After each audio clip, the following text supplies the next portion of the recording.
Frank Lampard leads Everton to FA Cup victory over Brentford in first match in charge. Frank Lampard got the full Everton experience in his first match as new manager with a 4-1 FA Cup victory over Premier League rivals Brentford. He got off to the best possible start as the header from Yerry Mina, only on the field because of an early injury to Ben Godfrey, was the first time the Toffees had taken the lead in a match since October. But after Richarlison had doubled their advantage shortly after half-time, the former Chelsea boss saw his side put themselves under unnecessary pressure by conceding a second-half Ivan Toney penalty. However, Mason Holgate's first goal since December 2020 made sure of progress to the last 16 to prompt chance of Super Frankie Lampard from all four sides of Goodison Park, and the mood was lifted further by substitute Andros Townsend's added time strike. The change in atmosphere from the final days of Rafael Benitez and even Duncan Ferguson's one match as caretaker last month, when there were protests against a board, could not have been more stark.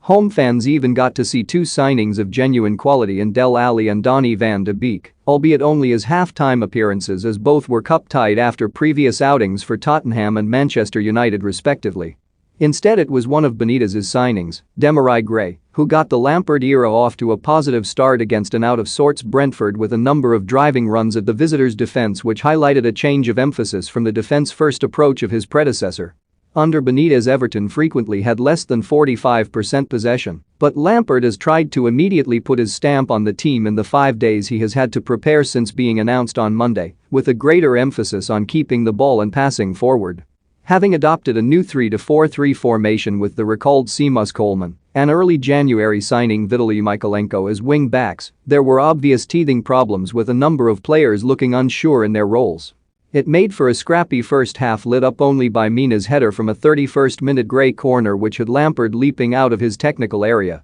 Just prior to that, academy graduate Anthony Gordon, another bright spot on the afternoon, had fired a shot over having cut in from the right following a neat passing interchange between Coleman and Allen. Those were the green shoots of recovery Everton fans who had witnessed only 2 victories in 4 months, one of which was in the previous round at Championship side Hull, were hoping for following Lampard's appointment. 3 minutes after the interval, Richarlison latched onto Allen's ball over the top and, benefiting from goalkeeper David Raya's ill-advised rush to the edge of his area, clipped home the second. That 2-goal cushion lasted just 7 minutes, however, as the 3-man defense switched off and Christian Norgaard's through ball picked out Toney, who was brought down by Jordan Pickford. The Brentford striker sent the England goalkeeper the wrong way from the spot for his 3rd goal in as many games. But what could have potentially been a testing period for the hosts was avoided by Holgate's timely goal-scoring contribution when he popped up at the far post to nod in a deflected Gray corner, followed by